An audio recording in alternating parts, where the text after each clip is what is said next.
Voici le deuxième exemple d'une analyse de fonction, donc d'un tracé de courbe à la page 157. Donc, on a la fonction x à la 2/3 fois x moins 7. Donc, le domaine, ici, on a une racine cubique, donc on n'a pas de dénominateur et on n'a pas de log, on n'a pas de dénominateur, log et racine carrée. Donc, le domaine, c'est réel. Ce qui fait que on n'a pas d'asymptote verticale. L'asymptote verticale, je vous rappelle, c'est les points qu'il faut retirer du domaine. Donc, dès qu'on a les réels, on n'a pas d'asymptote. On peut, par exemple, toutefois, calculer nos asymptotes horizontales. Donc, on a x carré, x à la 2/3, pardon, fois x moins 7. Donc, si on remplace par l'infini, on a l'infini fois l'infini moins 7, ça donne l'infini. De l'autre côté, si on a x à la moins l'infini, donc, on a x à la 2/3 fois x moins 7. X à la 2/3, c'est moins l'infini au carré, donc positif, racine cubique, fois moins l'infini négatif, ça fait moins l'infini. Donc, il n'y a pas de AH. Regardons notre dérivée première. Donc, pour notre dérivée, c'est plus facile de distribuer tout de suite. Donc, on a exposant 1, exposant 2/3. Donc, les exposants s'additionnent. On va avoir x à la 5/3 moins 7x à la 2/3. C'est plus facile de dériver comme ça. Donc, g' de x. On a donc 5/3 x à la 2/3 moins 14/3 et on a x à la moins 1/3. Donc, avant de le transformer de façon positive, je vais tout de suite aller, vu qu'on est déjà dans la bonne forme, je vais tout de suite aller dériver cette forme-là, puis après, je vais m'occuper des nombres critiques. Donc ici, je vais aller mettre 10 neuvième, x à la moins 1/3, moins, plus 14 neuvième, x à la moins 4/3. Donc là, on a dérivé. Il faut juste donc travailler ça pour que ce soit plus facile. Commençons par la dérivée première. Donc ici, on va mettre ça sur un... D'abord, transformer l'exposant de façon qu'il soit positif. Ensuite, le dénominateur commun. Donc, on a déjà le 3 qui est pareil pour les deux. C'est x à la 1/3.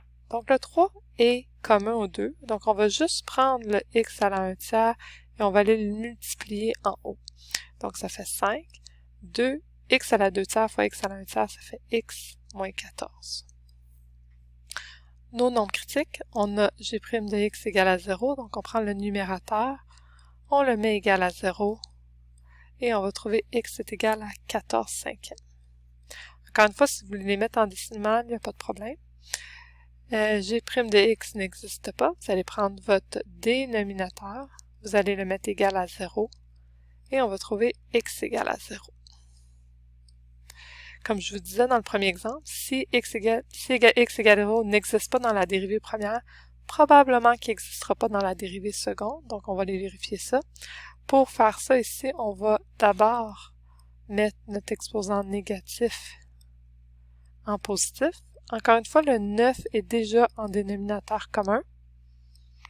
Donc, ce qui manque à la première partie, c'est x à la 4/3. Ici, par exemple, j'ai ici, à vrai dire, le x à la 1/3. Ça devient en bas également. Donc, là, qu'est-ce qui manque? Donc, remarquez, ici, vous avez 1/3, vous avez 4/3. Qu'est-ce qui manque ici? Il faut comme multiplier par x. Si je multiplie par x, le dénominateur, ça va donner mon x à la 4/3. Donc, il faut que je le multiplie en haut également. D'où le numérateur ici commun, c'est 10x plus 14, pardon. G' de x égale à 0, donc vous allez prendre le numérateur, 10x plus 14 égale à 0, d'où x vaut moins 7 cinquièmes. Et ici, on a G' de x n'existe pas. Et ici, on avait raison. Donc, on retrouve le même x que dans la dérivée première qui n'existe pas, donc le x égale à 0. Donc là, si vous remarquez, vous avez quand même beaucoup de nombres critiques. Vous avez le x à la 14 cinquième, le x à la 0. Donc le x à la 0 qui revient ici, pas de problème. Et vous avez x à la moins 7 cinquième. Donc tous ces nombres critiques-là doivent être mis en ordre croissant de l'autre côté. Donc on va aller faire ça ici. Donc notre domaine, c'est les réels. Donc on va commencer à moins l'infini. On va prendre notre premier nombre critique en ordre croissant, moins 7 cinquième. Donc les lignes, c'est vous qui les mettez. Moi, ils ont déjà été préparés pour la vidéo pour que ce soit un peu plus rapide. Ensuite, 0 et 14 cinquième. Donc là, c'est important de regarder, OK? Donc si on va aller dans la dérivée première, à x égale 14 cinquième, c'est là que la dérivée première vaut 0. Ensuite, la dérivée première n'existe pas, x égale à 0. Je vous invite à passer à une autre couleur pour la deuxième ligne, parce que ça peut vraiment devenir mélangeant. Donc, dans la dérivée seconde, on a moins 7 cinquième. Donc, c'est lui ici qu'on a un 0 à moins 7 cinquième, et on a le n'existe pas. Donc, si on revient à notre dérivée première, on va trouver un chiffre entre moins l'infini et le 0. Donc, toutes ces cases-là vont avoir le même signe. Donc, on peut prendre moins 3, par exemple, et on va le rentrer ici. Et on va le calculer pour voir si c'est positif ou négatif. OK? Donc, à moins 3, le numérateur est négatif et le dénominateur est négatif. Ça fait qu'on a du positif. Donc, on a donc du positif partout. Vous devez choisir un chiffre entre 0 et 14 cinquièmes. Donc, par exemple, 2. Et regardez si c'est positif ou négatif. C'est négatif. Je vous invite à faire le calcul par vous-même. Et ensuite, en haut de 14 cinquièmes, c'est positif. Donc, tout de suite, pour pas se mélanger, où qu'il y a des plus, on a des flèches. Donc, évidemment, on va rien mettre dans nos nombres critiques. Donc, si c'est une colonne de nombres critiques, on met rien, on met pas de flèche. Donc, un plus, c'est une flèche croissante, un moins, c'est une flèche décroissante. On va aller en rouge maintenant, on va aller regarder la dérivée seconde, qui est cette formule-là ici. On va rentrer moins 10. Donc, au numérateur, ça donne du négatif. Au dénominateur, faites attention quand vous faites le 4 tiers, c'est à la 4, et ensuite c'est racine cubique. Ça va donner du positif. Donc, négatif sur positif, négatif. Et donc, on va compléter notre ligne de dérivée seconde de la même façon. Ici, on va choisir juste un seul nombre. On n'a pas besoin de 3 nombres.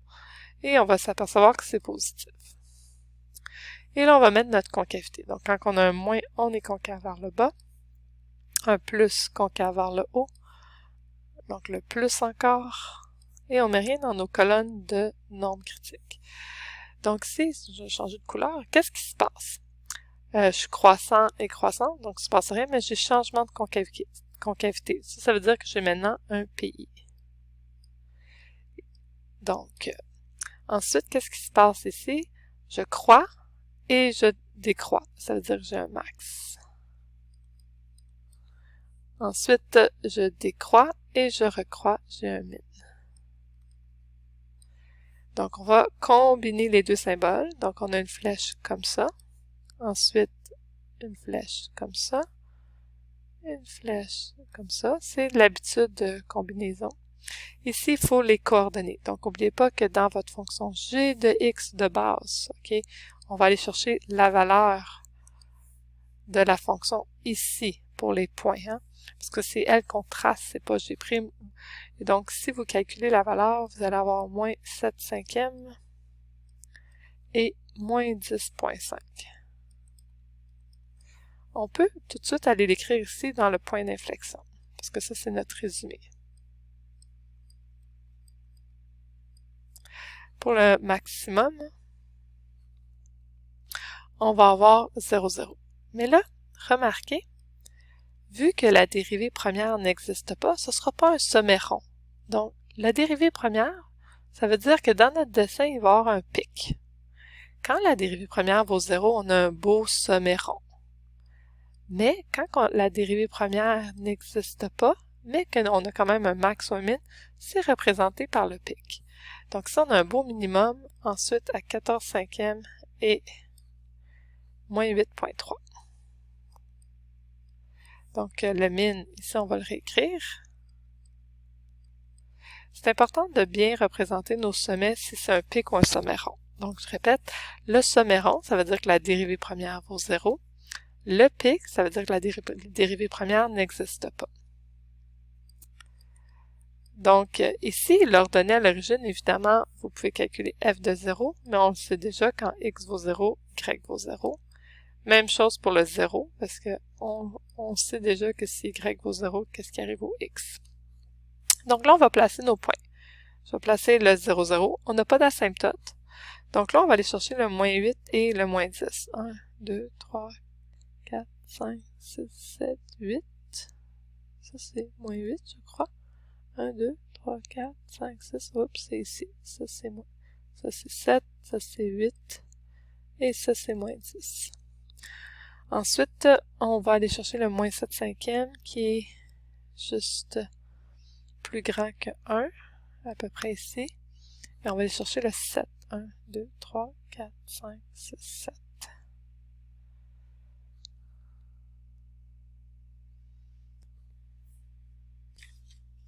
Ici, je suis allé un petit peu trop vite. Je vais reprendre le 0. Donc, on a que x à la 2 tiers et x moins 7 égale 0. Donc, c'est vrai qu'on avait déjà le 0, 0 à cause que lui vaut 0, mais on a également le 0, 7, 0. Je suis vraiment désolée. Donc, on a donc 1.70 ici qui est là. Donc, on va aller placer le moins 10, moins 7 cinquième, à peu près ici. Et ensuite, on a le 14 cinquième et moins 8. 14 cinquième qui est un peu plus grand que 2. Ça, c'est un petit peu. Donc, ici, le graphique, vous devez suivre votre courbe. Donc, aller concave vers le bas, mais croissant. Et là, il faut se rendre à 1 de façon avec un pic. Donc, on va aller comme vraiment en flèche pointue. Et là, on va redescendre en pic également. Mais là, il faut devenir un sommet rond. Donc là, on va aller arrondir le sommet pour repasser par le 0 et faire ça. Donc ici, vous m'excuserez un petit peu pour la qualité du dessin, mais je crois que vous saisissez l'idée. Et là, on va compléter où c'est croissant, décroissant. Donc, à l'aide de notre tableau, on va avoir moins l'infini à 0 pour la croissance, union 14 cinquième à l'infini. C'est décroissant de 0 à 14 cinquième. Et c'est concave vers le haut de moins 7 cinquième à 0, union 0 l'infini. Et c'est concave vers le bas de moins l'infini à moins 7 cinquième.